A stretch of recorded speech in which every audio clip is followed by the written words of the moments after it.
Good morning, everyone. Thank you again for coming to the tutorial. So just a couple of announcements before we get started. So as a reminder, your assignment 1 is due today, actually tonight. And the assignment 2 will be released next Monday and is due on March the 1st.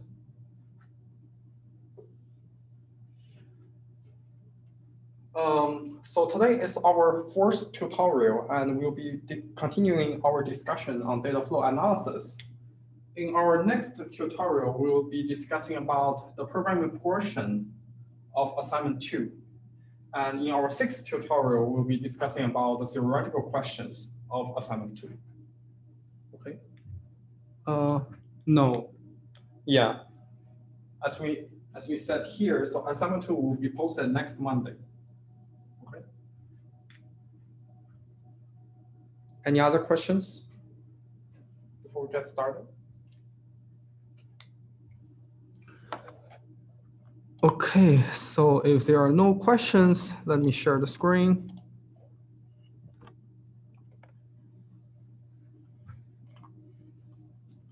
Okay, so in today's tutorial, again, so we'll be continuing our discussion of data flow analysis, and specifically, in today's tutorial, we'll be covering two more case studies of data flow analysis, specifically the dominator and also constant propagation.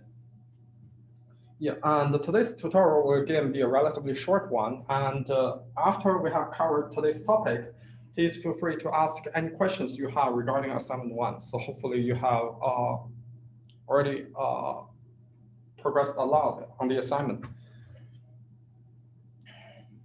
Okay, so if there are no questions, let's get started.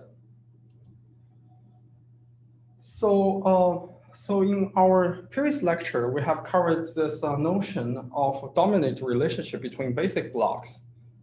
So we said, so what it means to be for a basic block A to dominate basic block B, in the sense that so for A to dominate B, it is impossible to reach basic block B starting from the entry without passing through basic block A, right? So now that we have this problem statement, given, let's say, a basic block A, we want to determine all the basic block B such that B dominates A. How should we formulate this problem as a data flow analysis problem? Okay, seriously. So here's a question here. So suppose that we have this, we have defined this problem as like finding all the basic blocks that dominate the current basic block. How should we formulate this as a data flow analysis problem? What do you think? So so hopefully everyone already copied this down, or so since no one has any questions, let me quickly erase this part and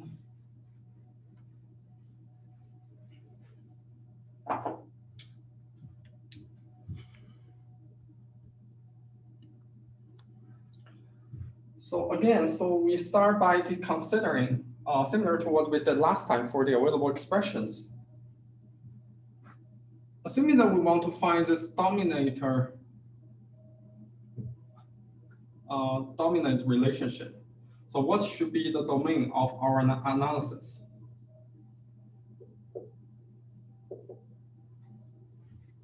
Anyone?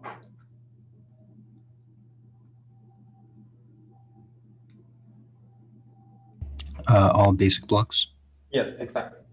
So apparently, so since we are dealing with these basic blocks from the problem formulation, apparently we'll be doing. So the domain of our analysis should be basic blocks. Okay. So what should be the transfer function?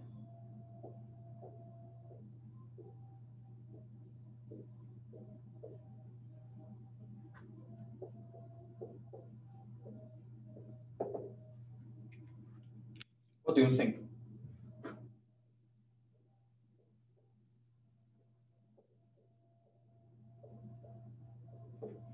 So suppose that we have this basic block, let's denote it as B, and we have an input to this basic block. What do you think should be the output of this here?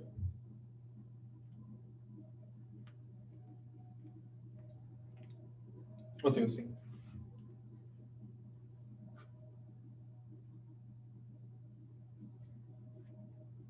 Well, let's just put it as B union the input. Okay, because from the definition, hopefully everyone still remembers that. So a basic block always dominates itself. So what it does is that so it adds itself to the input to get the output.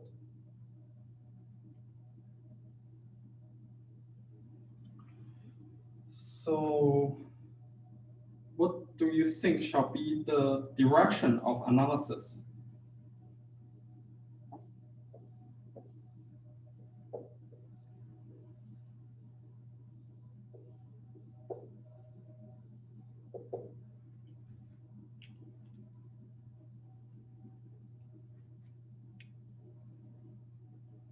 Anyone? What do you think shall be the direction of analysis in this case? Forward analysis? Yes.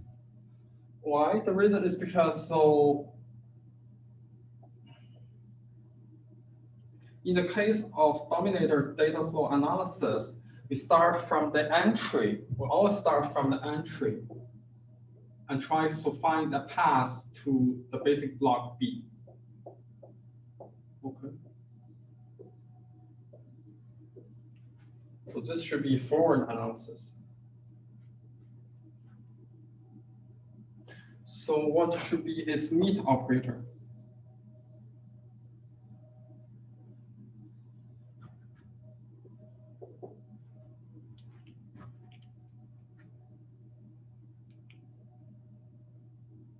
Anyone?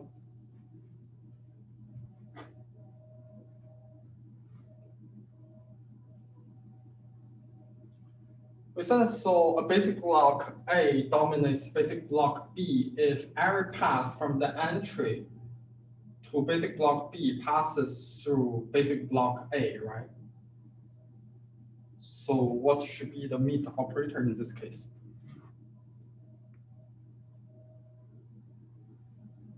Similar to what we have discussed last time for our available expressions, data flow analysis. What shall be the meet operator in this case? Should be intersection then. Yeah. Right, because we require that so every path starting from the entry to this basic block has this basic block A, right? So it should be intersection.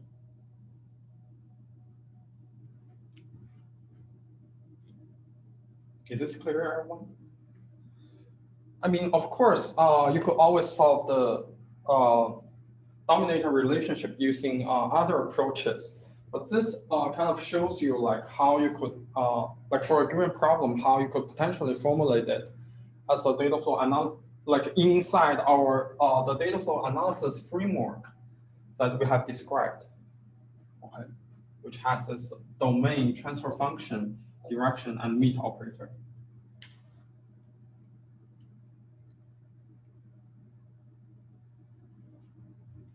Is this clear, everyone?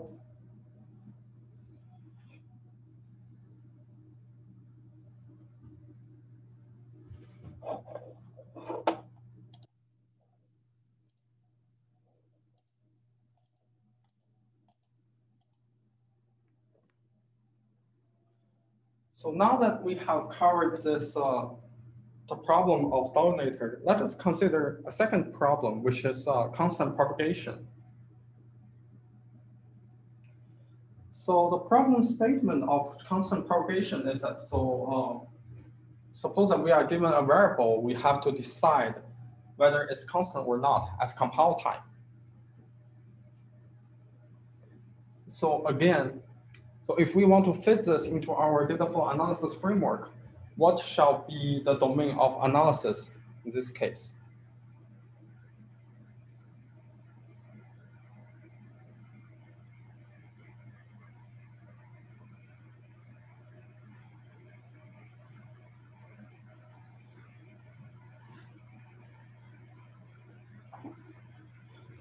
Well, let's just say that so the domain of analysis in this case is all the variables that we have in our program. Okay. And what shall be the transfer function?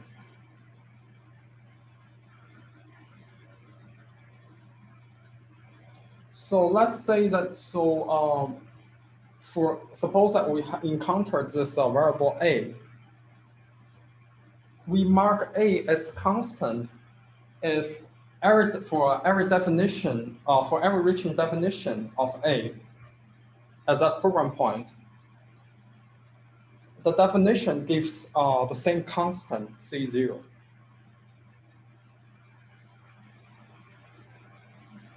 Okay. So apparently, again, so constant propagation is again a forward analysis problem. Okay, because we again, so we start from the program entry and proceed and check whether each variable is a constant or not.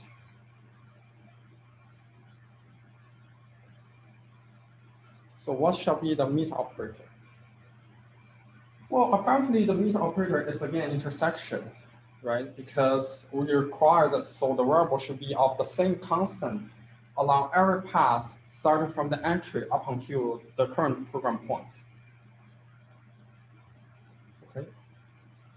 So now that we have this meet operator as intersection, could anyone please tell me whether we should the initial condition that we have for this data flow analysis?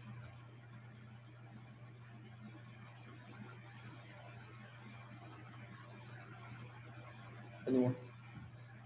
So specifically, should we initially assume that so all the variables are constant, or should we assume that so all the variables are varied? As the So you should assume all variables are constants. Yes. The initial condition. Because as we have similar to what we have described in our previous tutorial, because the meet operator is intersection, we can clearly see that our initial conditions is to assume that all the variables are constant unless proven otherwise by the analysis.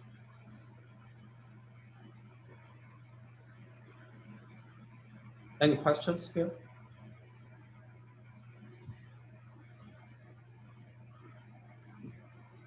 Okay, so if there are no questions, so let us consider another question.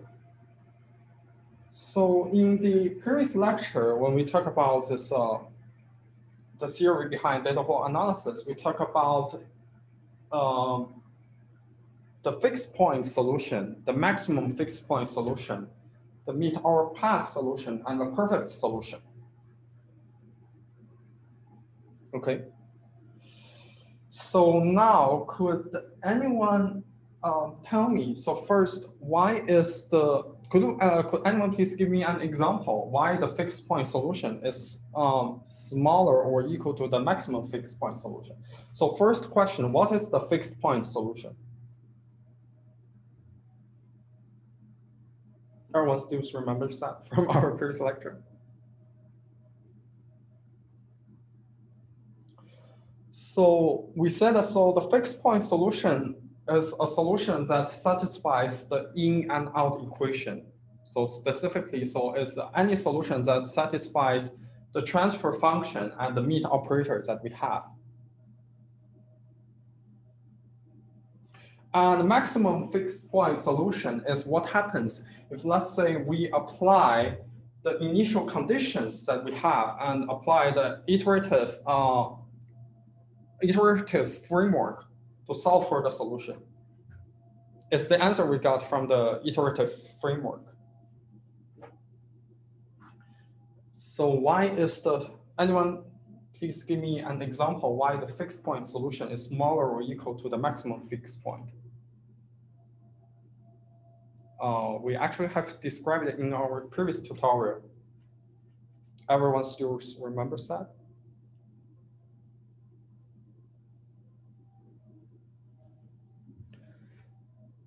So So hopefully everyone still remembers the example that we showed in the previous tutorial. So in the previous tutorial, when we talk about the available expressions, we said, so what happens if, let's say, the initial conditions is not the universal set, right? We said, so we did a demo. So what happens if the initial conditions is not the universal set, or rather the empty set, which means that so initially we'll assume that none of the expressions is available at all the program points.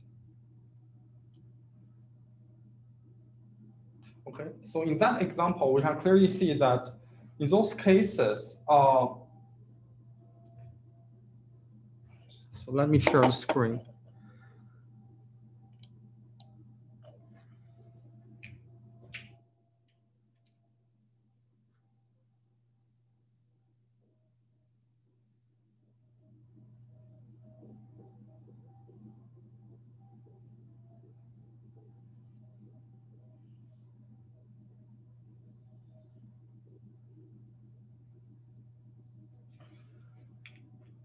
So this is, hopefully everyone still remembers that. So this is the example that we have shown in our previous tutorial, okay?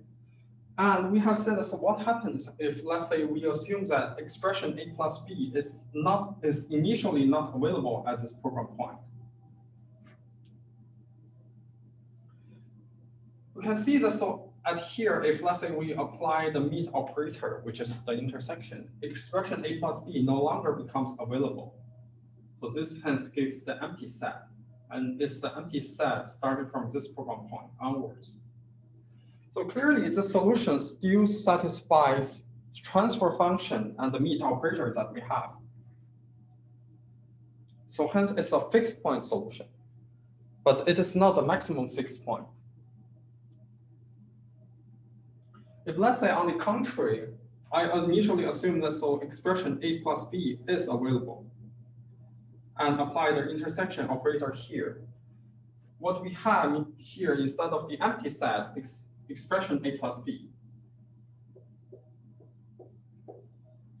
So this is what we mean by the maximum fixed point, in the sense that so we apply the initial conditions properly and use the iterative algorithm to solve for the data flow analysis problem. So hence this therefore demonstrates that why the fixed point solution is smaller or equal to the maximum fixed point.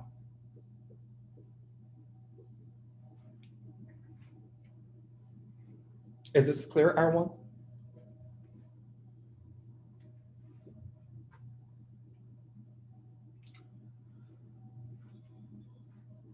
So if there's no one has any questions, so let us consider the second part of the equality, which is why is the maximum fixed point smaller or equal to the meet over pass solution?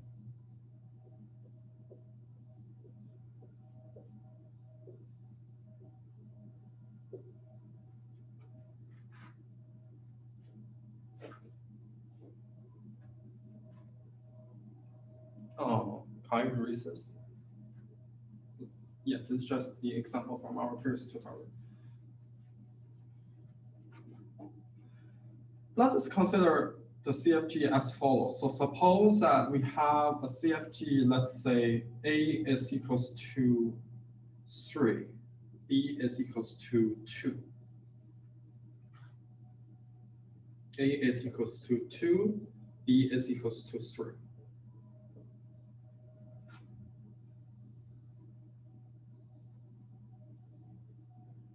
And we merge those two passes, and let's say we have a huge whole bunch of instructions. And finally, we have C is equals to A plus B.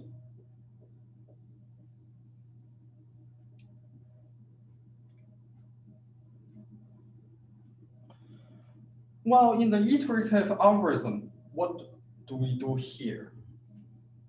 Because again, so the maximum fixed point solution uses the iterative algorithm that we have. So what we do here?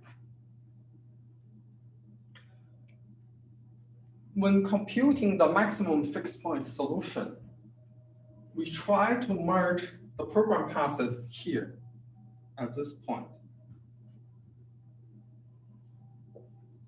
So this is for maximum fixed point. So what do we see here as we are trying to merge those two passes? So let us consider the reaching definitions for A here.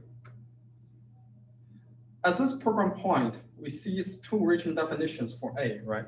One is 3, and the other is 2. Because clearly this does not satisfy our conditions that so all the reaching definitions of A are of the same constant C0, because one of them is 3, while the other is 2. So therefore, we have to mark A as varied here.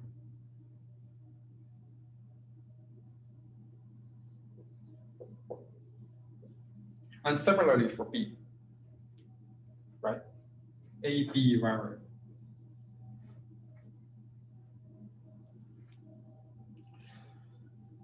And furthermore, because both A and B are considered varied rather than constant, when we reach this program point, because A and B is varied, so therefore C is varied as well.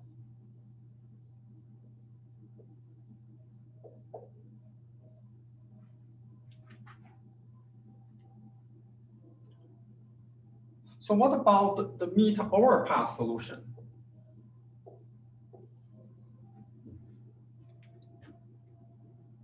Well, the meet overpass in the meet overpass, we consider all the program execution paths starting from the entry up until this program point, C.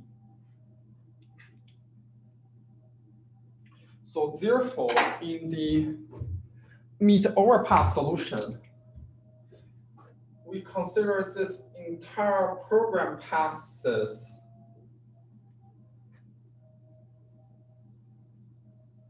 this very long execution path until this program point, C. Because until this, as we reach this program point, you can clearly see that the definition of C, we have two definitions of C. One is 5, given by this program path, and the other is also 5, given by this program path. So therefore, in the meet overpass solution, C is constant.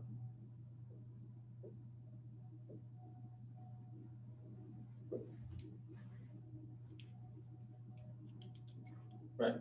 So this therefore demonstrates why the maximum fixed point solution is smaller or equal to the meet overpass solution.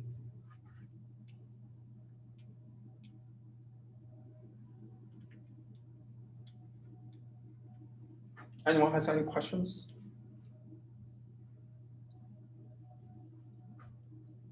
So as you can see here, the meet overpass solution keeps track of this long program execution path, this very long program execution path. Whereas in the maximum fixed point solution, we directly merge those two inputs at this program point.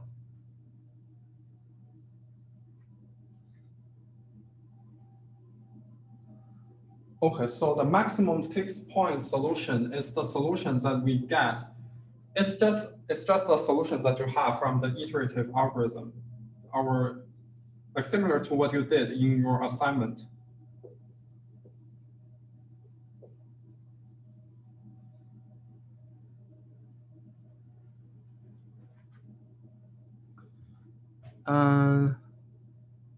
Yes, exactly. So as your colleague commented, is apply the iterative algorithm with the initial conditions, with the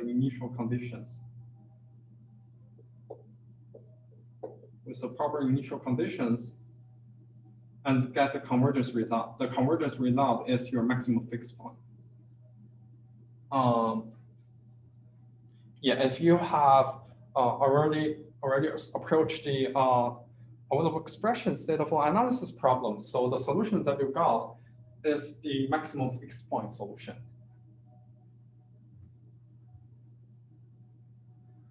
No. So FP, so fixed point is any solution that satisfies fixed point is any solution that satisfies the in and out equation. In other words, the transfer function and the meet operators that you have. Yes, exactly. So yeah, as your colleague commented, is any solution that satisfies the in and out equation. And we have, in the previous tutorial, we have shown like an example, what happens if, let's say, the initial condition is assumed to be the empty set, right? So the solution that we got in that case is the fixed point solution, but it is not a maximum fixed point solution.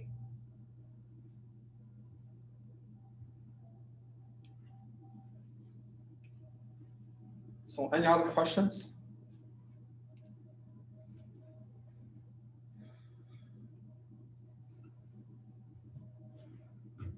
All right, so if there are no questions, so what about the final one, the ideal one?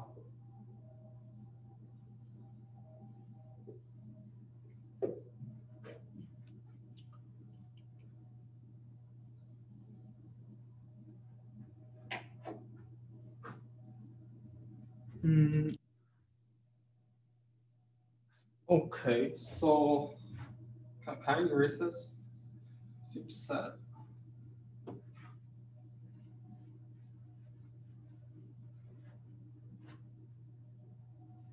Let's just, so our colleague asked the question, so what is the fixed point solution? So let us repeat. So back to the example that we had last time.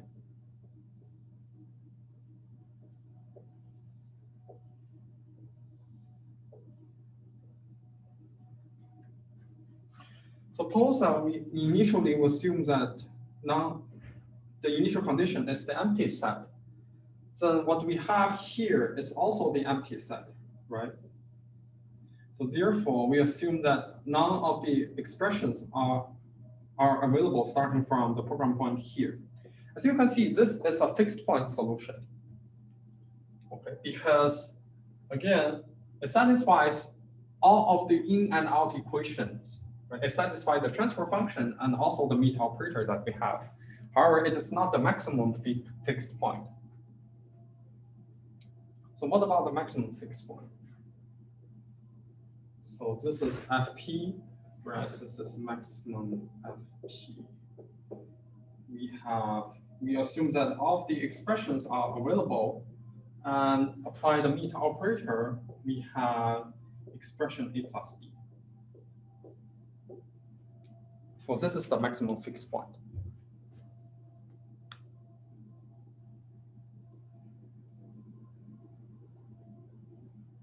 An example of FP that's satisfying.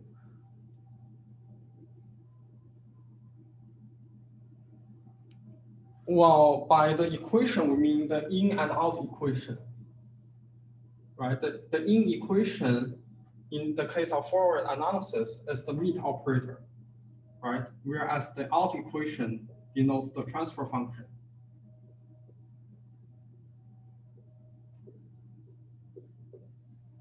Is this clear?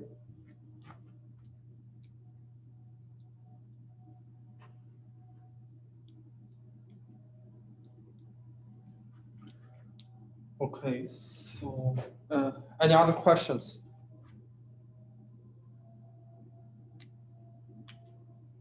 So finally, why is the meet over path smaller or equal to the ideal?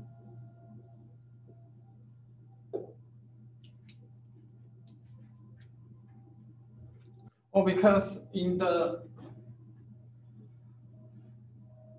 is this clear? Can I erase this? Any other questions?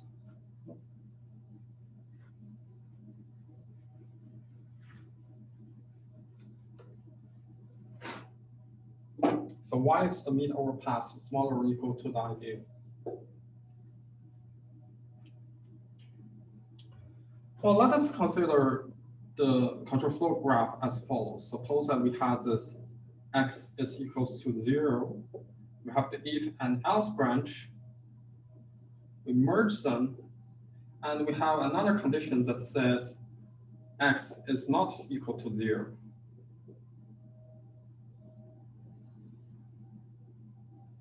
and we merge them.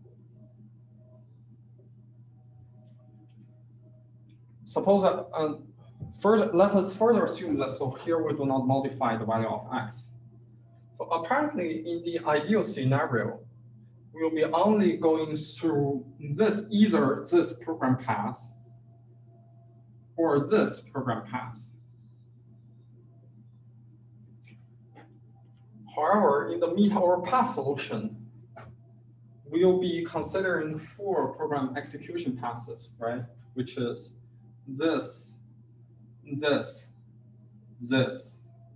and this.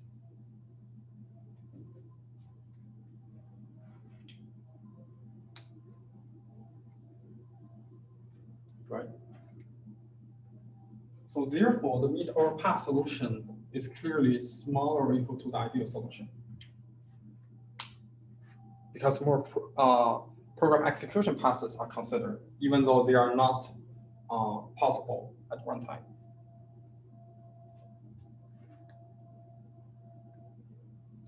Any questions?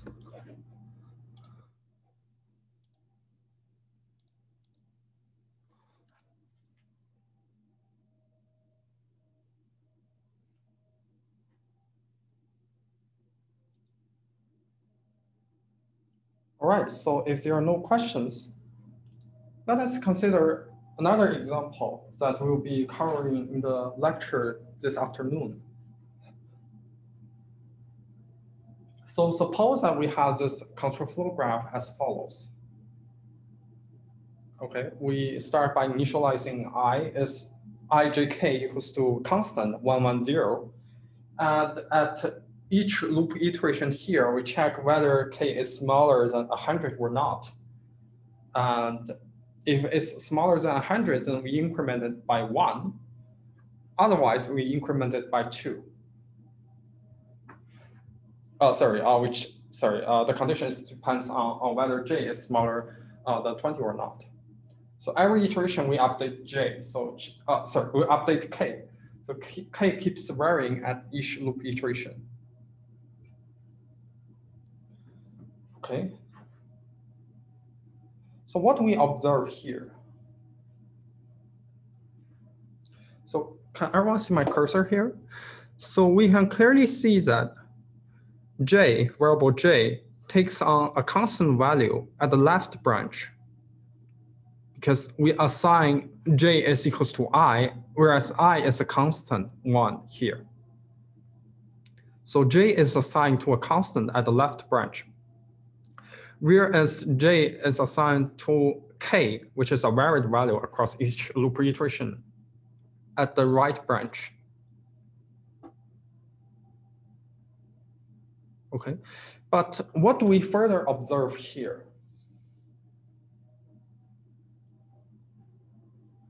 Because I is equals to 1, and obviously 1 is smaller than 20, so therefore we can clearly see that in this case, the right branch is not executed at all. Right? Can anyone see that? If we just adopt our previous implementation from constant propagation, we won't be able to decide whether j is constant or not, right? Because here at the basic block 7, when we try to merge the definitions of j, we can see that one of the original definition of j is constant, whereas the other is not. However, if we initially assume that all the basic blocks are not executed unless proven otherwise, we'll be able to see that the program will be constantly taking the left branch, right? And therefore, j is a constant. And yeah, this is just like something we are about to discuss in the lecture this afternoon, which is called conditional constant propagation.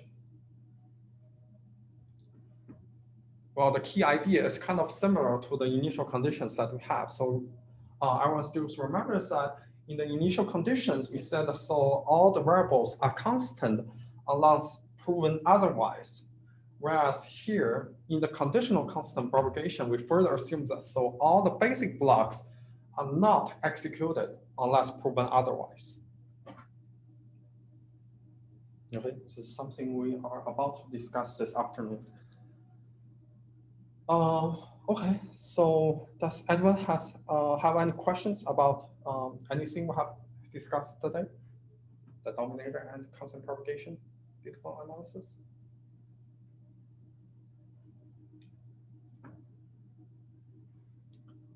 Okay, so if not, so that's everything I have for today. And yeah, if you have any questions about assignment 1, feel free to leave and ask me. Yeah, otherwise that's all I have for today. Thanks, everyone.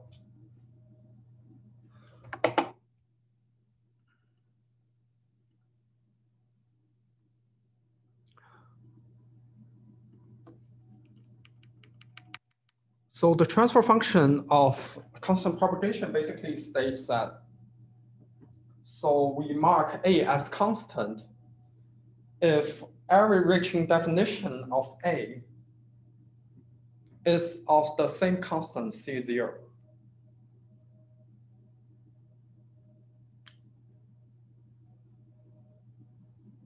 So every reaching definition of the variable gives the same constant C0.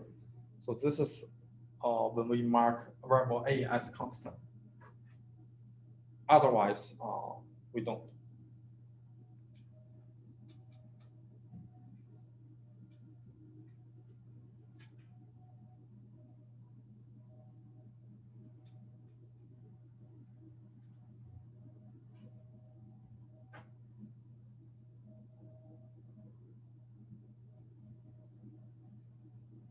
Other questions?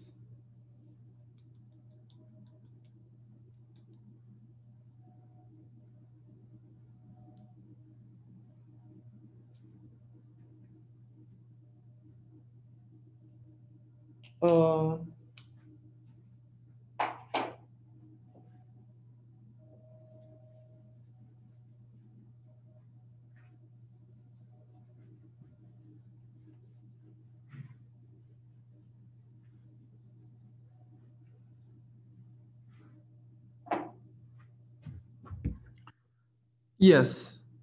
So A is a variable. So let me stop sharing the screen. So let us return back. So let us consider this case, right? So is A a constant here? Well, yes, it is. The reason is because so there is only one reaching definition of A, which is a constant 3. What about this case?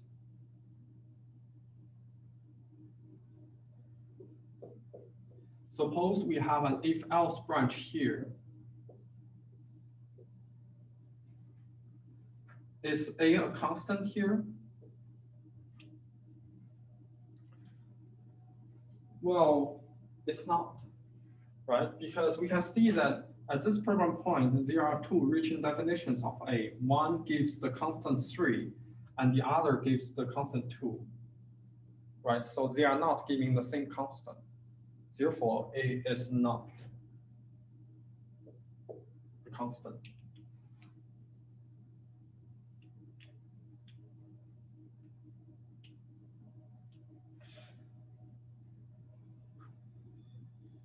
So what about, let's say we have something like C is equals to A plus B, where A, B are both marked as constants.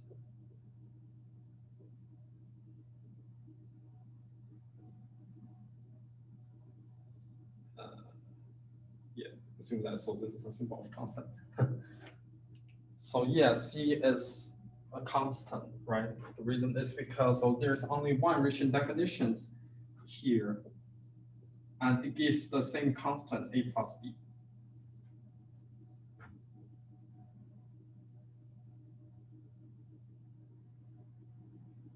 Is this clear? Still no? which rule did it use? What do you mean by rule?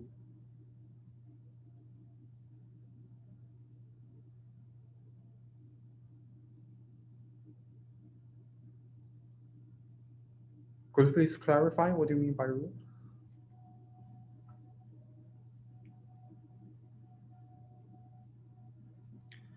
F is equals to A union X.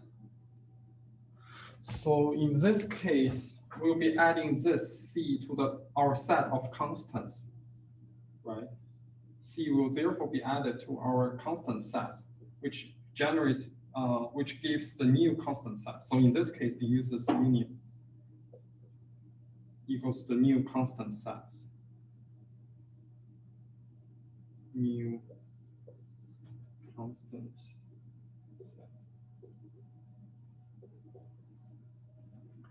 So in this case, because in this example, because A is not a constant, so therefore we keep the constant set as is, right? So X still remains X. So in this case, F is equals to X. In this case, F is equals to C union X. Does this answer the question? Because apparently in this case, A is not constant, whereas it is here.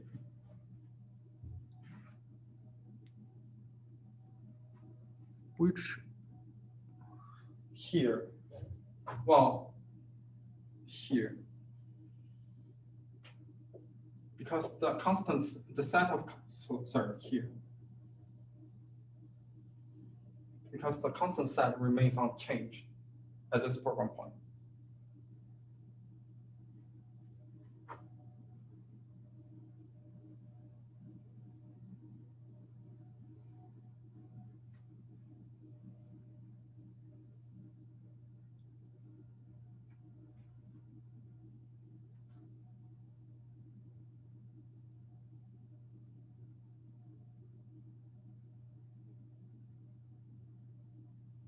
Is this clear? Or?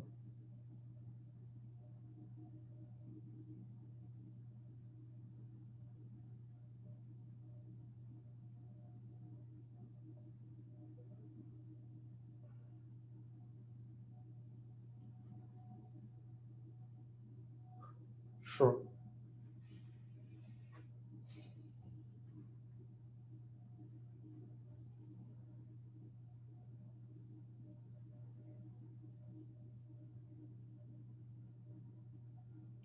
Any other questions about what we have described today and also the assignment?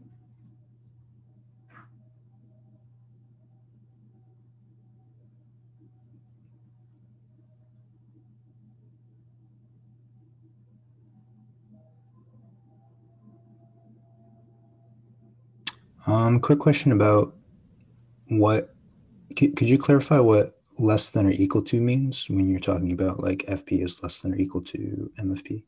Well, it just means that the size of your solution, right? So in the case of constant propagation, that means that variables that you have marked as constant, the set of variables that you have marked as constant at each program point.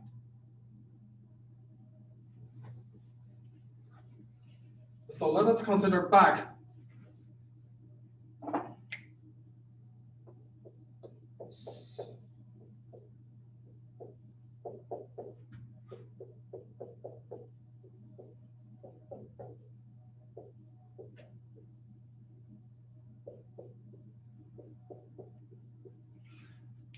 So do you still remember the maximum fixed point solutions that we have described in this case at this program point?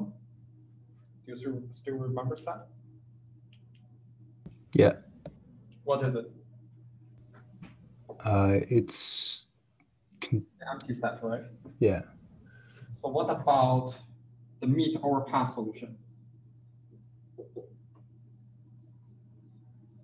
We said that C is equals to 5, right?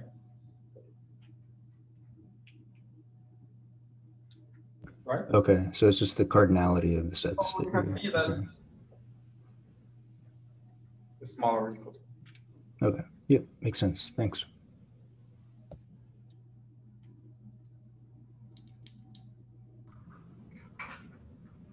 Hey, can I ask questions regarding Docker and stuff? Regarding what? Docker. Oh, sure. Okay. So I actually got an error, and I'm not quite sure, like, how I'm supposed to fix it. Maybe you could. What error did you get? Basically, so I tried to build the Docker image, and I'm just getting stuff like this. It says I got 4 of these errors for 4 different packages. It says there's no installation candidate.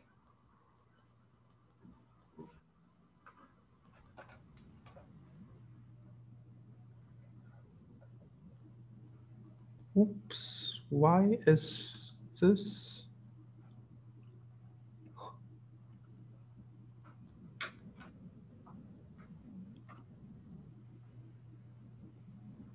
I see. Sorry, give me 1 second. Let's. Okay. Seems that something went wrong with the. Seems that so because they have updated the. Installation script. So this is why like. I see. I guess the solution for now will be to just perhaps switch to the MATLAB machine, and I will try to figure out what happens with this installation script. Yeah, I see that. So the build also fails on the CI integration. Sorry, in the CI build on the GitHub website. Yeah, I'll try to figure this out. Yeah, thanks for pointing it out. Is this like a recent issue? Because I think I built it before and that was fine. Yeah. I think this is a very recent issue. Because I think I just tried to build it yesterday and it was fine. Yeah. Anyway, so perhaps try using the MATLAB machines for now because they have everything installed. All right. Okay. Thank you. Thanks. Yeah, thank you.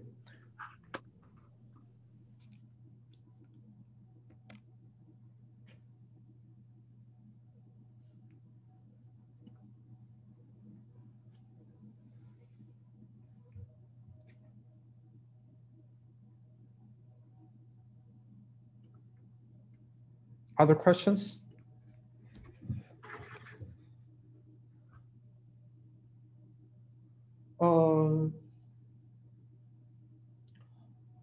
Wow, that's a good question.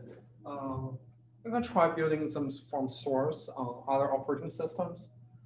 Well, yeah, they definitely support other operating systems, but it might be like just too tedious to build them from source because, yeah, I remember like the first time we tried offering this, we offered this course, like I actually tried building LLVM and cloud from source, and it took me approximately the entire afternoon to do this. Yeah.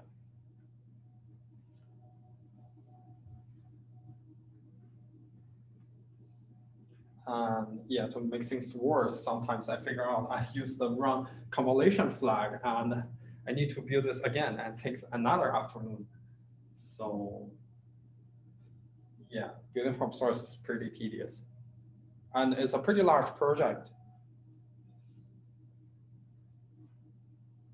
Yeah, I remember like downloading it, like cloning it from GitHub. Takes around, I don't know, like half an hour.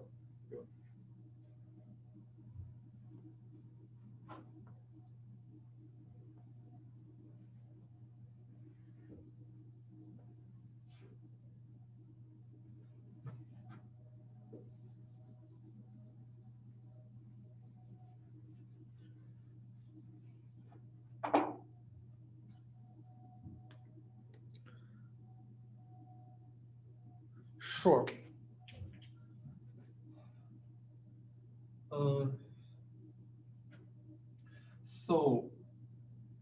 Could you please clarify the points that you don't understand? So you don't understand why, let's say we have the transfer function at variable a, where a is equals to something, is either equals to x or variable a union x, if a is constant.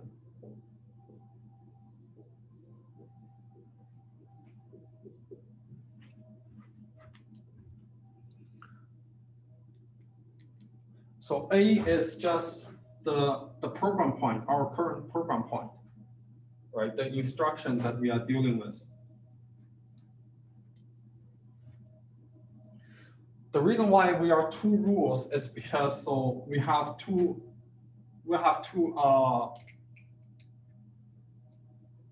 so there are two cases, right? So one is if a is a constant and the other is a is not. Like how?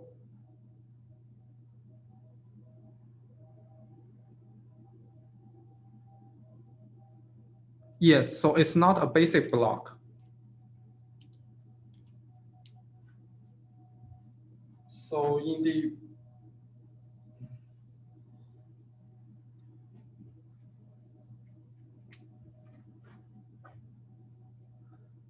so consider a as if like each instruction in our program, right?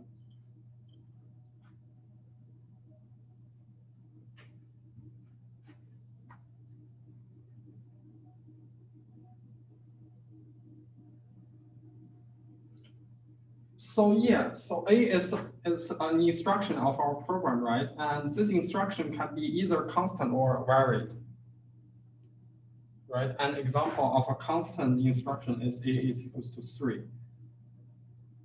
Another is let's say a is equals to some input argument a, where this little case a is varied. How should program point be constant? So x is the set of constants as this program point.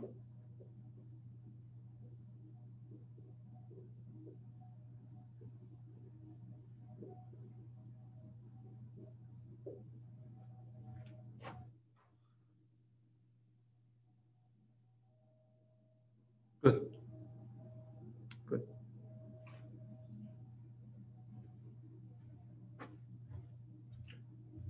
I thought x is an instruction. No. Yes, so x is the set of constants, whereas a is the program, our current program point. A is the instruction. And this instruction can be both constant or, okay, good. Good.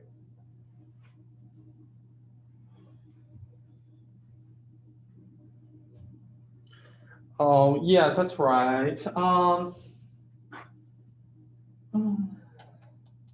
Well, yeah, I mean, if you have any better suggestion on how to formulate this problem better, please let me know.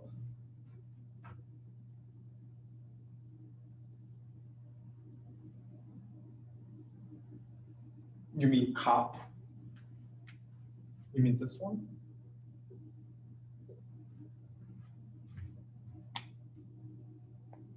Well, cap is this, right? Cap usually means something smaller, whereas cup means something larger. And okay. Okay, I see.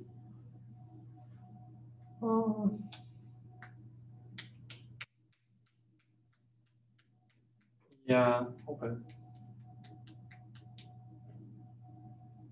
Maybe consider this A, change it to, let's say, smaller little case p to denote program point, perhaps. Thanks.